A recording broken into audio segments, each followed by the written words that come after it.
Hi, everyone. Welcome to this panel. It is titled Abolish the Medical Industrial Complex. We're going to have two presenters. One of them is going to be a pre-recorded presentation, and the second one will be by David Jaulus, who will give a presentation, and we'll have some question and answer after that. Really quickly before we get started, welcome to the session. My name is Sean Parson. My pronouns are they, them. I'm a member of the event organizing team and the moderator for this session. I want to make you aware that closed captioning is available. To view a live transcription, click the live transcript button on the bottom menu and select show subtitles. Also, in order to secure the space, you cannot rename yourself once you've entered. We are sorry if you aren't able to add your pronouns to your name already, but we urge you to do so before you log into the next session. So we're going to start with a presentation by Nancy Puri, who has pre-recorded something in order to, because of time change aspects. So Ryan, would you mind bringing that one? Will do.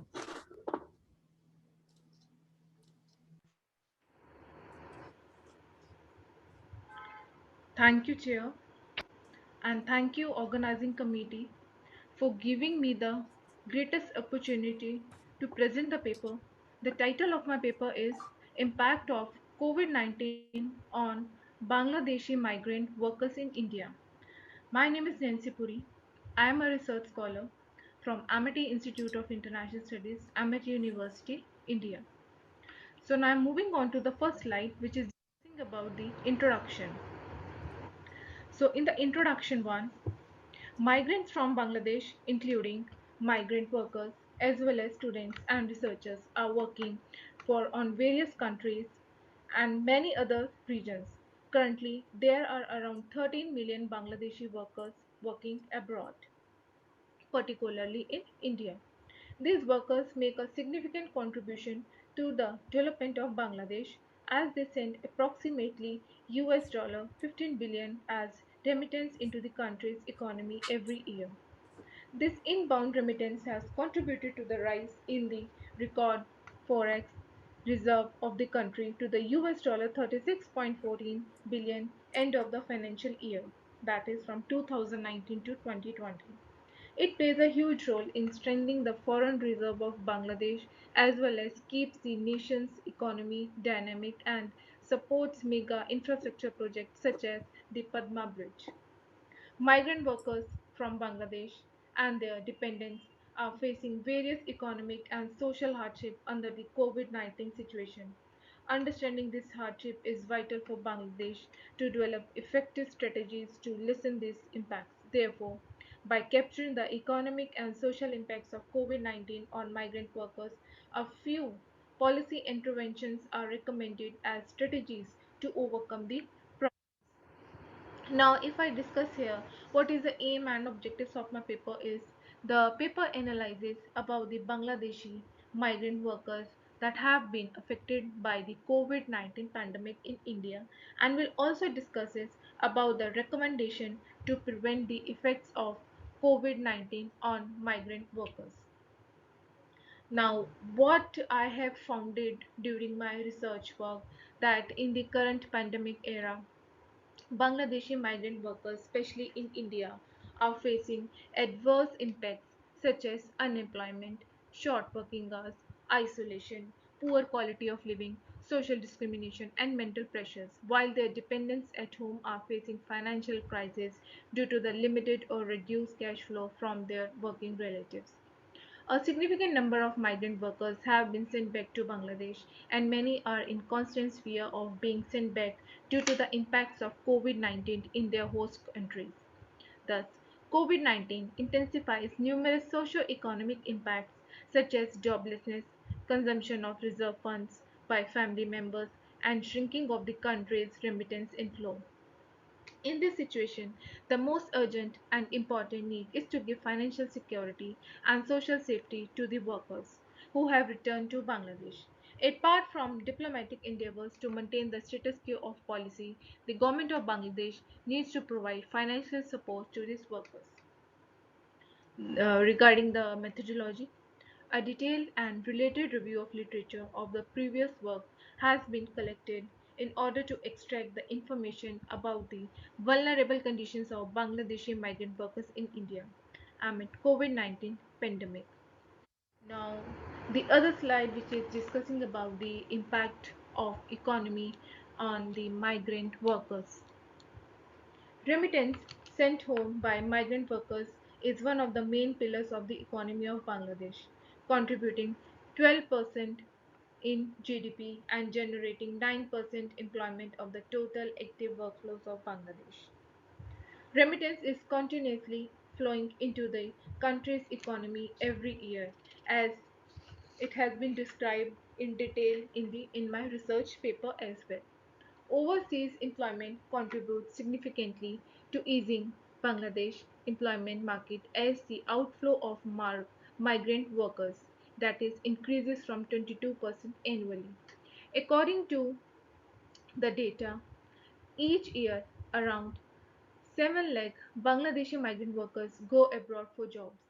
The year if I say that is of from 2000 to 2019, the trend of migrant workers going abroad is described in the paper, in my research paper. A large number of female workers as well are also part of this group, and their number is increasing year by year. COVID-19 has dealt a heavy blow to all migrant workers' job prospects as well as to Bangladesh overseas job market, and consequently reduced the amount of remittance inflow. Those who are working in the unstructured and non-mainstream employment sector such as taxi driver, restaurant workers, day laborers, small vendors, construction workers, industrial laborers and so forth are facing a serious crisis to maintain their earnings, and their jobs will remain uncertain for an indefinite period. Many have been rendered jobless, have lost their jobs or received low wages or no pay. The economic impacts of COVID-19 on migrant workers will hugely influence the remittance flow and the economy of the country, with serious impacts on the GDP growth rate of Bangladesh. In addition, migrant workers who came home on leave and who were waiting to fly back to their workplaces after getting work visas have not been allowed to enter the host countries that imposed, most probably in most countries, the again in the current era the lockdown have been imposed in particular states of India. The bulk of the remittances originates from Bangladeshis who work in the Middle East and Southeast Asian countries. To curb COVID-19 transmission, most countries where migrant workers are working have enforced lockdowns, which has shrunk working hours and job opportunities and resulted in low earnings and periodic unemployment. Many host countries have allocated a big portion of their national budget for the recovery of their own people, which is going to further hamper development and reduce job and hiring opportunities for migrant workers. If the lockdown and economic impacts of COVID-19 continue, there will be profound impacts on the overseas job markets for the migrant workers of Bangladesh. It has also been reported that a total of 6,66,000 migrant workers were sent back to Bangladesh after the coronavirus outbreak, and 2 million faced possible deportation during and after the pandemic. So, in this situation, migrant workers need a short term financial protection to stop the return of the migrant workers immediately to Bangladesh. The government of Bangladesh has emphasized diplomatic channels for ensuring workers' job until the situation returns to normalcy and requested workers not to return unless they are forced to do so. The other slides, that is which is discussing about the social impact on migrant workers. The remittance greatly contributes to the socio-economic development of migrant workers. It brings financial solvency and enhances workers' living standards. Researchers have found that remittances sent by workers is typically used to repay loans for migration, buy lands and construct houses, invest in businesses, increase income and savings, take part in community development, improve health and nutrition, attend social ceremonies, and so on. However, the coronavirus outbreak has threatened 13 million migrant workers and their livelihood. Thus, Bangladesh has become one of the most severely affected countries by COVID-19 pandemic. Travelers as well as returning migrant workers and their relatives coming from China, Italy, and the Middle East are believed to be the original bearers of the coronavirus to Bangladesh. And it has been since spread throughout the country. With the increase of incidents of COVID-19 around the world as well as in Bangladesh, commercial flights have been limited in and outside the country, even in the present era. As a result, an immense number of migrant workers are trapped, affected, and in dire circumstances. The situation may delay their return to the host countries with new restriction of banning and suspension of international flights.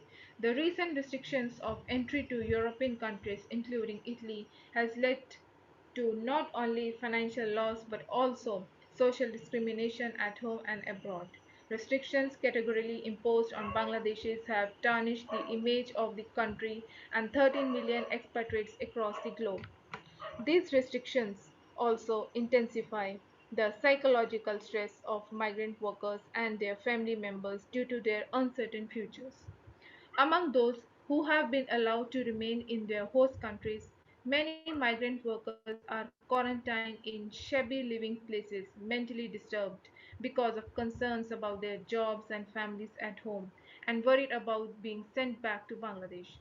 They are also fearful of being affected by the virus since they often reside in densely populated dormitories and houses, which are deemed epicenters for the COVID-19 outbreak. A subsection of migrant workers comprising the skilled workforce, especially doctors and nurses, have become the most vulnerable group among migrant workers in host countries during the pandemic. The rapid transmission of COVID-19 and its health threats all around the world have led to a unique situation in which the societal acceptance of returning Bangladeshis migrant workers and their relatives from abroad has fallen drastically. A recent survey discovered that 29% of returning migrant workers were not welcomed back by relatives and neighbors, especially those coming from various uh, affected countries. Many have faced many hard situations as their family members and neighbors at home did not want them to come back to their communities because of the fear of spreading infections.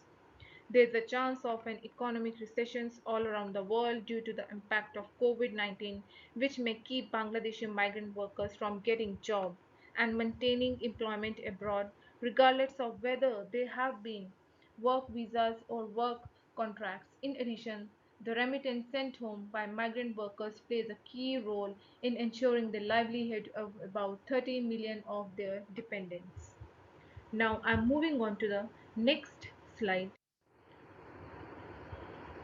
The government of the migrant workers host countries have undertaken various initiatives to reduce the effects of COVID-19 on migrant workers. A detailed database needs to be prepared to trace and track all migrant workers.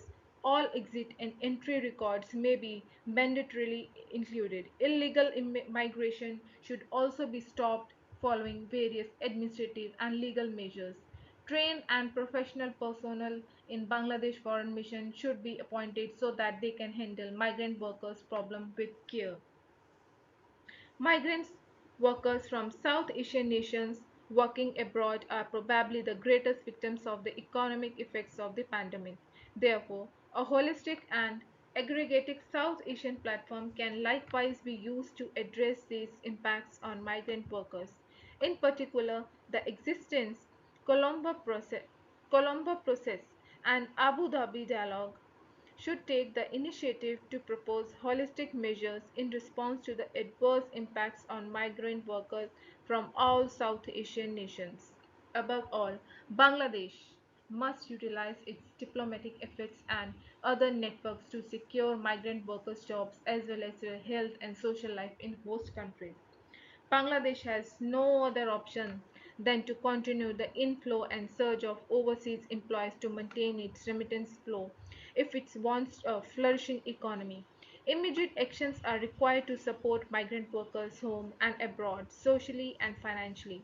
For returning migrants workers and their dependents, the agriculture sector can be and the best option to invest and generate employment as well as livelihood. The government may use the skills of the returning migrants workers in various sectors of Bangladesh as well as with a particular focus on skills training in nursing, health, technology, management, medicine and hospitality as part of its migration strategy to make these workers more in demand overseas. Illegal workers who are in most vulnerable situation should also be taken under supervision and surveillance. The government of Bangladesh, so by conclusion and the most important thing during the research, if I had noted that the government of Bangladesh must take long-term plans for the security of those who go to work in other countries and set out a comprehensive plan to protect them so that Bangladesh can sustain its foreign reserve and address the economic shock in future. So thank you all. So this was all for my presentation. Thank you. The second presentation today is by David Jaulus, who's a second-year PhD student at ASU and who's just now trying on abolition. So David, I'm going to open up the Zoom floor to you. Thank you, Sean. Okay, so as Sean said, I am kind of very new to this whole idea of abolition. It just has struck me as I've started my doctoral work. And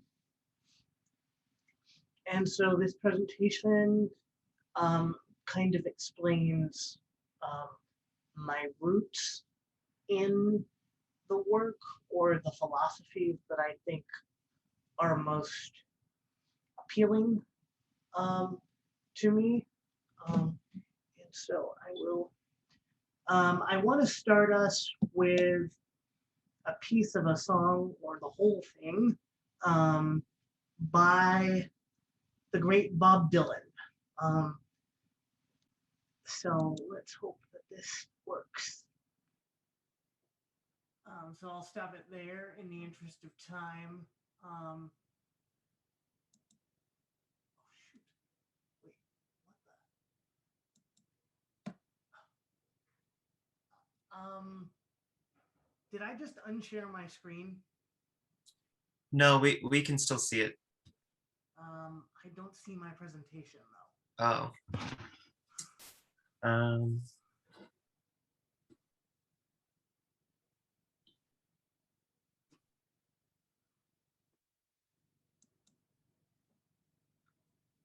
Okay, hold on. There. Wait, no. Okay.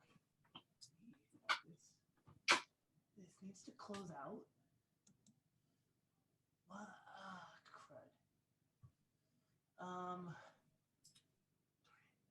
Technology. I'm sorry. That's all right. If I stop the screen share on Zoom's end, would that help you? I think so. And then, Okay. Then I can reshare from my end. All right.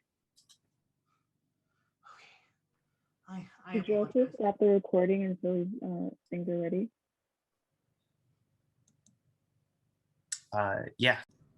How can we read the section of Bob Dylan's song that I just played as an abolitionist text of sorts? I personally think, and I'd be curious what everyone thinks in the Q&A period, I personally think that he points very poignantly to the importance of people power, which has been a theme throughout the conference. And Bruce Hartford defines people power as the power to organize protests that affect public opinion and change the cultural context, to engage in boycotts and other forms of economic pressure, such as strikes, to present a different vision of the world, and of the world is my words added to the quote. To use cultural forms such as song to speak truth to power. Hartford, 2008. And so I think what Hartford points to there in that quotation and what Dylan speaks to are very much the same general idea, the importance of people power.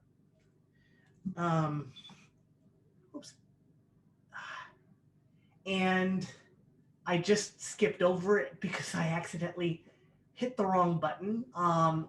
But in the slide that I was going to go to next is a very good definition of abolition by the great scholar and activist Angela Davis, in which she says that abolition is fundamentally a philosophy in which the envisioning of places of separation and disconnection is no longer necessary. Put another way, we have the work of Arizona community activist Grace Gomez, also Arizona State University PhD in Justice Studies. And she says that she views abolition as a practice of agape love. And the definition for agape, or the closest that I can get, is love as an action. So how did I myself get here to abolition as a theory and, more importantly, a praxis?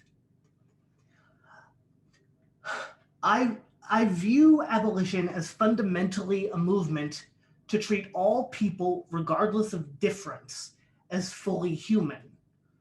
Although I am white and come from a middle-class background, I also identify as dis/abled, and that is from David Connor, Beth A. Ferry, and Sabine A. Anama's book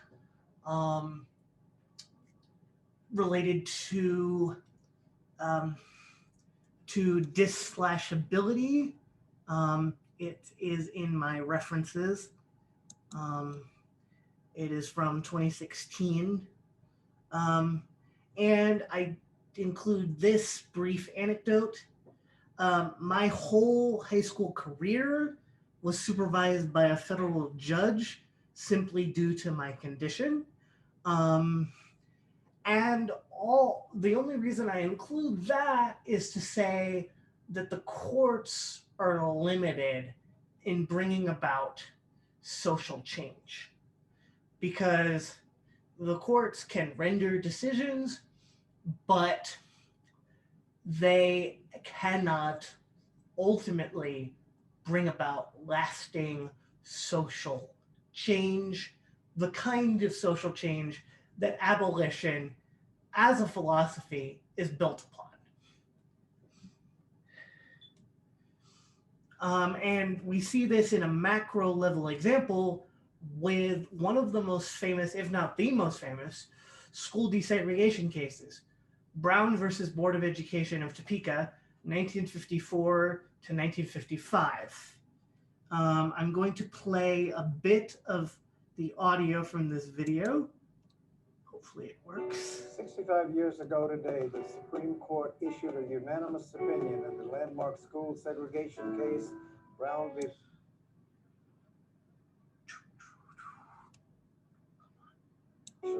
that improved academic performance for students of color and narrowed the achievement gap. Conservatives soon recognized that the same institution that started the movement towards school desegregation could be used to stop it. Beginning in 1969, Republican presidents appointed the next 10 Supreme Court justices, forming a bloc of conservatives who questioned the constitutionality of desegregation. With the help of political leaders in both parties, the court's conservatives erased nearly 2 decades of progress on school diversity. America's public schools are more segregated today. More segregated today. More segregated today Than at any time since the 1960s. Segregated schools mean segregated opportunity. There is a $23 billion racial funding gap between school districts serving students of color and school districts serving predominantly white students. This is a major reason. Okay.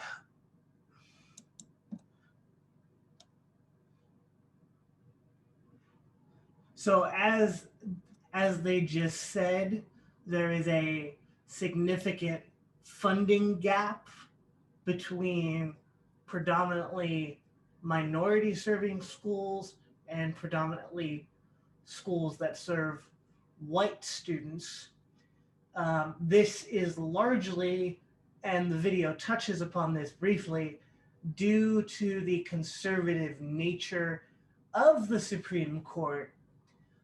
And in particular, one particular case that I did not include in my slides, but I think is super important, and that is San Antonio v. Rodriguez, 1973, in which the court struck down a scheme of school finance equalization, otherwise known as Proposition 1, by which rich school districts would have had to share revenue with poor school districts to close the racial funding gap and improve facilities, etc. But of course, the court struck that down, and the court was not forced to, but we can understand why the court did this, because ultimately the court, the justices, despite their lifetime appointment with good behavior, are subject to something known as the political Pareto set. This is the constraints imposed upon them by the other branches of government. So what you will most often see is that if the administration, the presidential administration, is conservative, the justices will follow in terms of their rulings. That is what we have seen around issues of school desegregation. So I say that all to say that the courts are no longer a strong locus of social change as they were under the Warren Court when Brown was decided. So where do we turn next? Universities? Question mark.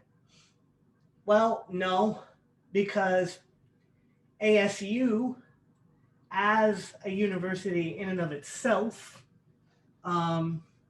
is eugenically rooted. They offered a course in eugenics, either offered or mandated a course in eugenics up until 1959. There was just a recent news story where a course entitled "The Problem with Whiteness" that read, among other things, George Lipsitz's "The Possessive Investment in Whiteness" was pulled from the course schedule due to backlash, even though these topics are very much necessary in terms of moving our country forward, in terms of discussions around race and generally just how we relate to each other, going back to themes of abolition. So ultimately, what is the answer then? Or what is at least a partial answer? Because Grace Gomez emphasizes that not everyone, we all none of us have all the answers. None of us have all the answers.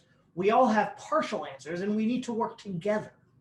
So the answer is, of course, simply put, people power, whatever that looks like. That could be prisoner strikes. That could be the folks from Poor Magazine working and teaching at their freedom school as they presented at the conference last night. About 5 minutes. Thank you. That could be any number of things. The national prisoners strike that began in 2016, which is prisoner-led, that being the most important part. And I don't know to what degree has actually had success, but that's another question for another time. But the point is, people power is where the solution lies, and that can take many different forms. For example, I myself have been engaged for roughly the last year in a project with a group of students, some of us dis/abled, some of us able-bodied, to add an accessibility layer to the ASU map that shows accessible restrooms, accessible paths of travel, entrances to buildings, and elevators. You say, how is that connected to abolition?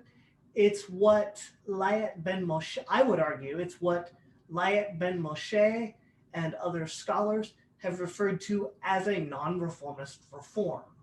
In other words, a reform that ultimately makes our system more accepting of all bodies, all abilities, and all people, but does not reinforce the system itself. So that's what we've been doing for the last year.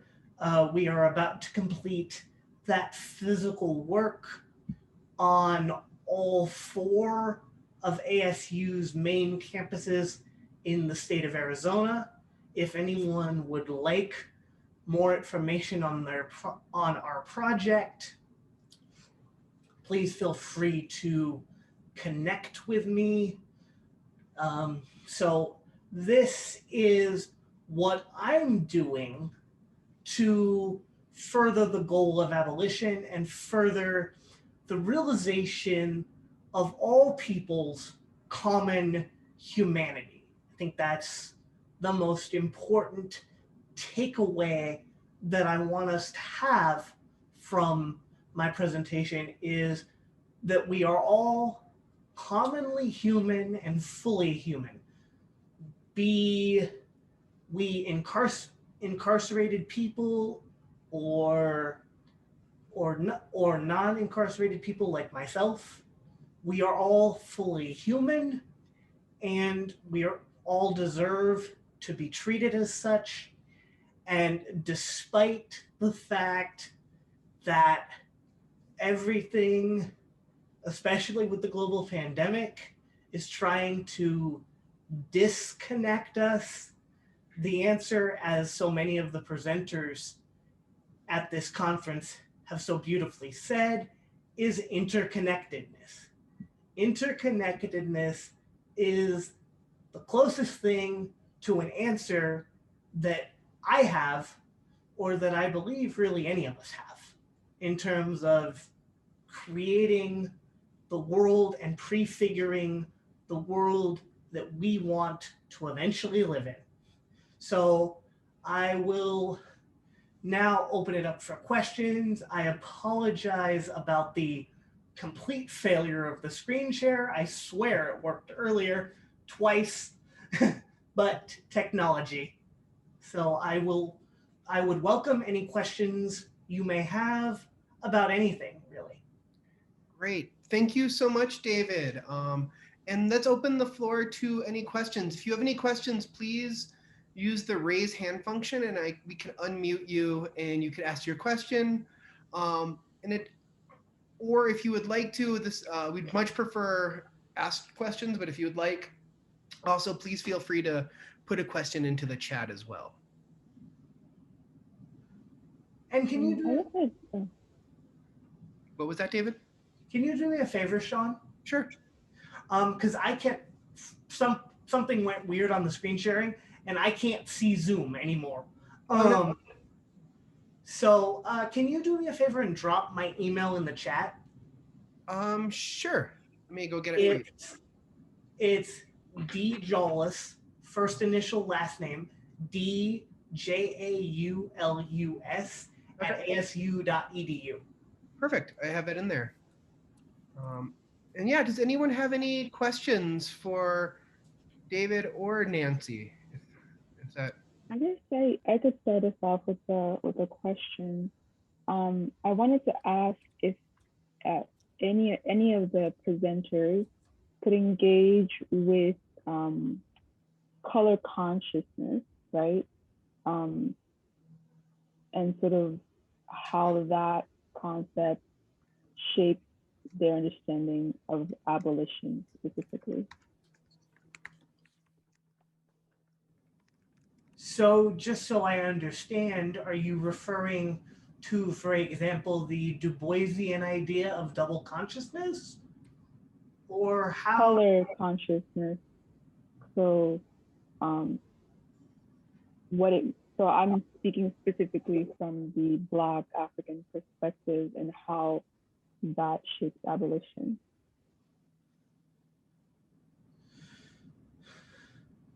I personally am not familiar with that and would appreciate any education you can provide me in terms of that. Okay, I guess one of the things that I'm sort of trying to get us to talk about is that abolition, depending on the historical context you're coming from, has a racialized root. So, right, so abolition, especially when we're thinking about school desegregation, the reason schools needed to be desegregated was because at a certain point in time, Black people were not even considered to be persons who could stand up in court, right? So what I'm trying to figure out is how does that color consciousness shape your entry into abolition or any of the research or the resources that you've come across throughout the work? I know that folks have been quoting a couple of Black people, but is there a more thorough understanding of color, race, and color? And yeah.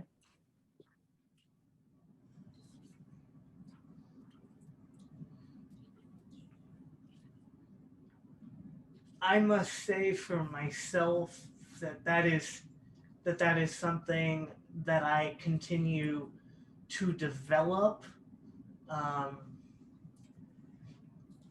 But you are fundamentally, of course, correct that abolition and the need for it is deeply rooted within racialization and, of course, ultimately slavery. And so you are very much on point with that. I haven't really read enough or done enough to give what I feel would be a fully educated answer to that very pointed and poignant question.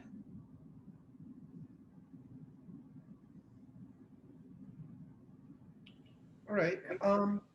We also have a question asked by Natalie A on Zoom, and she has a couple of questions here. Let me go up to the first one, since it.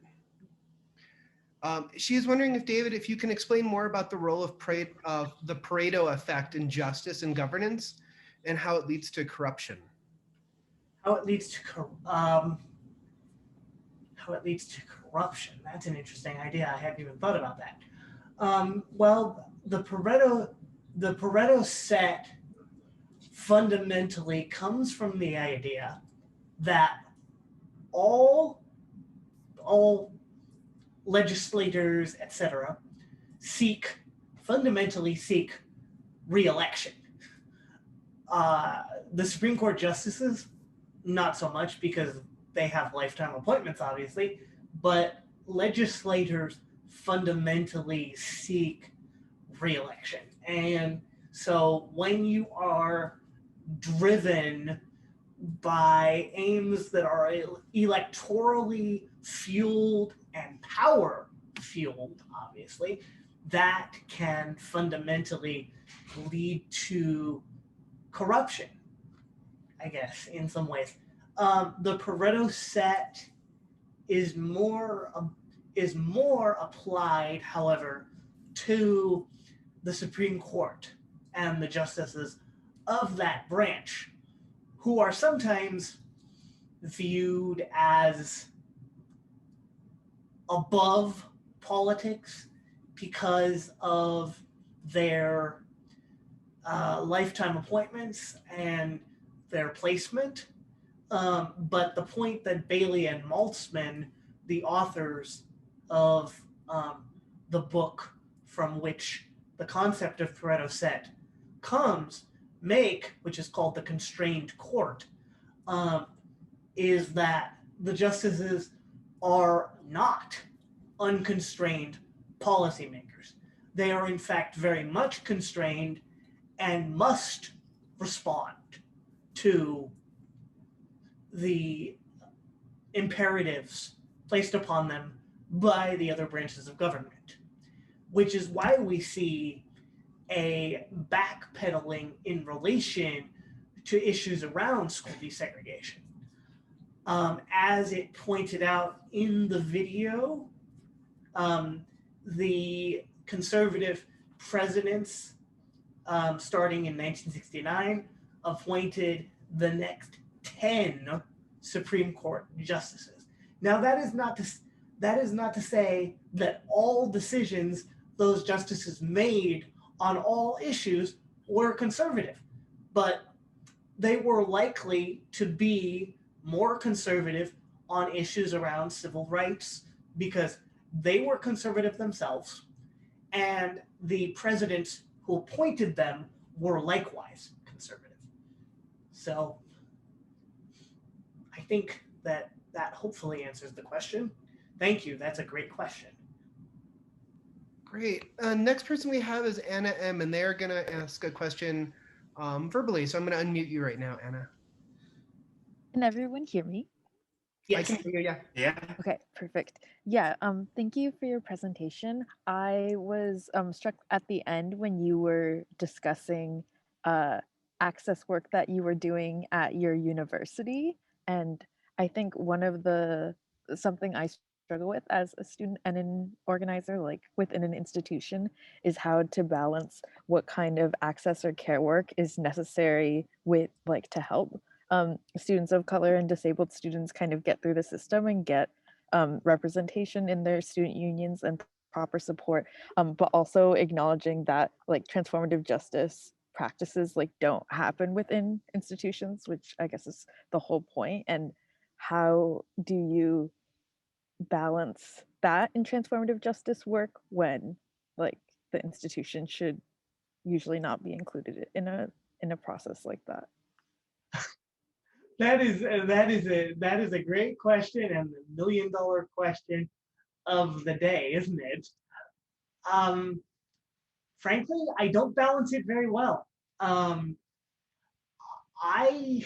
came to this project as part of a class, and then it became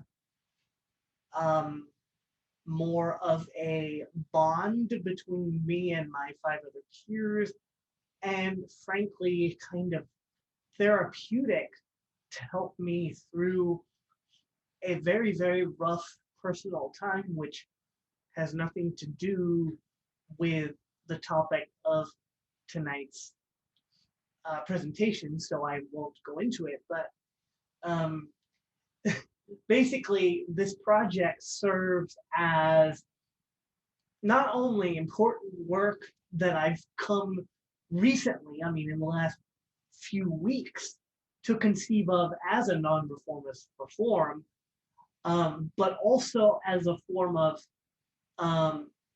catharsis for me. And so, although I am keenly aware that yes, it operates within the institution, and quite frankly, would not operate without the approval of the institution. It is still attempting to include more bodies within this university and ultimately hold ASU to its charter, which says that we as a university are defined not by those we exclude, but by whom we include.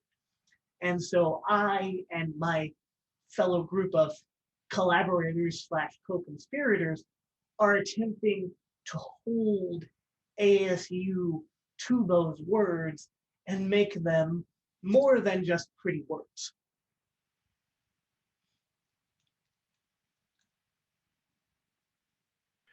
Thank you very much. I'm going to ask if there's any other questions. While you're thinking, Natalie A. wrote a comment that I'll read since I know, David, you can't see Zoom right now. Natalie writes, if Black America, this is in reference to Sharon's comment earlier. She goes, if Black American consciousness is not centered, it is not dually about abolitionists. It's not fully justice work. We need to all, despite intersectional roles, tie back our issues to the dismantling of white supremacy and all forms of oppression at their root common tie back to dismantling anti-Blackness globally. This is where freedom for all lies in current systems. Until then, this is conquering whiteness for your hegemonic class versus dismantling root foundations of whiteness for all. So thank you very much, Natalie, for that comment. And is there any other questions or comments that people would like to ask? If there are no other questions, this might be a panel, I think it's the last one of the night, and we could potentially get done a little bit earlier, especially since we had one less presenter than expected. Before everyone leaves, I want to make sure that everyone who's involved is aware of the feedback form. So please go onto that link that I just put in the chat and sign up on, fill out the feedback form for the organizers. And otherwise, I'd really like to thank both David and Nancy for their presentations and conversation. Everyone have a good evening otherwise. Thank you, Sean. And do presenters fill out that form also? I believe so. Okay, I will try and get that done within the next day or so. Great, thank you. Thank you. I apologize for the technology issues. And if there's at any point you want to watch or I guess review any of the content before it's posted up, please let the organizers know. I'm not sure when that will get posted up, but if you think you might want to retract something or make some edits, please reach out. Okay, and I will email my slides so that people who want them can see them, since I was not able to share them. Great. Oh, let me check again to see if I could get that to work. I just copied and pasted it directly. Let's see. And I just want to acknowledge some of the comments from Natalie A. Thank you so much for echoing some of the concerns that I've been raising. It helps a lot that I'm not the only one.